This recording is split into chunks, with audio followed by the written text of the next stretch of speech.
Au XXIe siècle, on vit dans un monde numérique. Des milliers de relations amoureuses se déroulent sur l'Internet, précisément sur les réseaux sociaux. Mais le problème, l'enjeu, c'est que ces relations ne durent pas.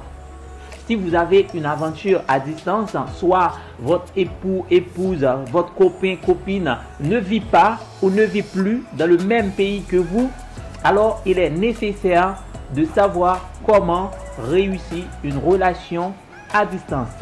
Aujourd'hui, je vais partager 3 stratégies avec vous, 3 stratégies à découvrir pour faire durer une relation à distance. Comme ça, on évitera la solitude, le divorce, la dépression. Ces 3 stratégies, c'est à tout de suite.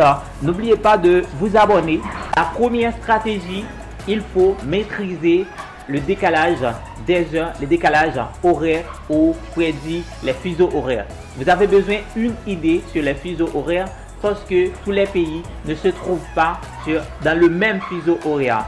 C'est pourquoi il est important et nécessaire de savoir le décalage des heures entre les deux pays, là où vous êtes et le pays où se trouve votre conjoint. Et c'est pourquoi que le décalage, les fuseaux horaires sont importants dans les relations à distance.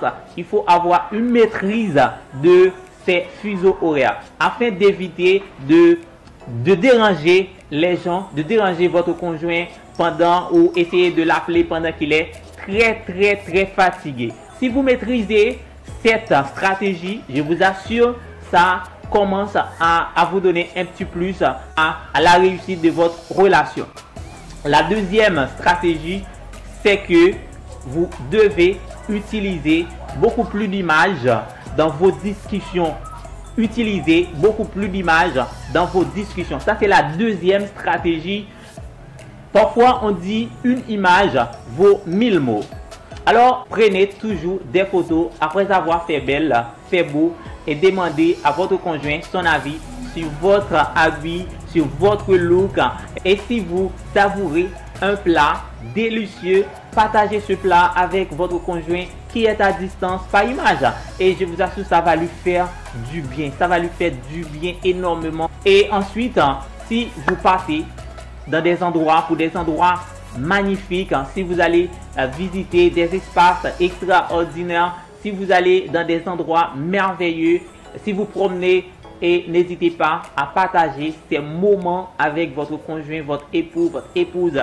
Je vous assure, ça va donner un petit plus à votre relation. Et la troisième stratégie, pour finir et pour réussir complètement votre relation à distance, c'est la puissance des mots. La puissance des mots.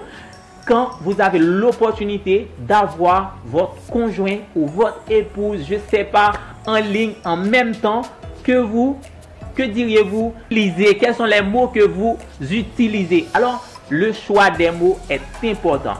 Et c'est pourquoi que je vous conseille de choisir, de sélectionner des mots si forts, des mots qui pourraient exciter votre conjoint ou je sais pas, mais en fait, il faut utiliser vraiment des mots qui sont très puissants, très sexy, des mots très extraordinaires. Et je vous assure, avec ces 3 stratégies, j'en suis sûr que votre relation va réussir. Votre relation va réussir et vous allez voir que si vous maîtrisez les fuseaux horaires, si vous utilisez plus d'images, et je vous assure que après vous aurez une relation réussite, même que c'est une relation à distance.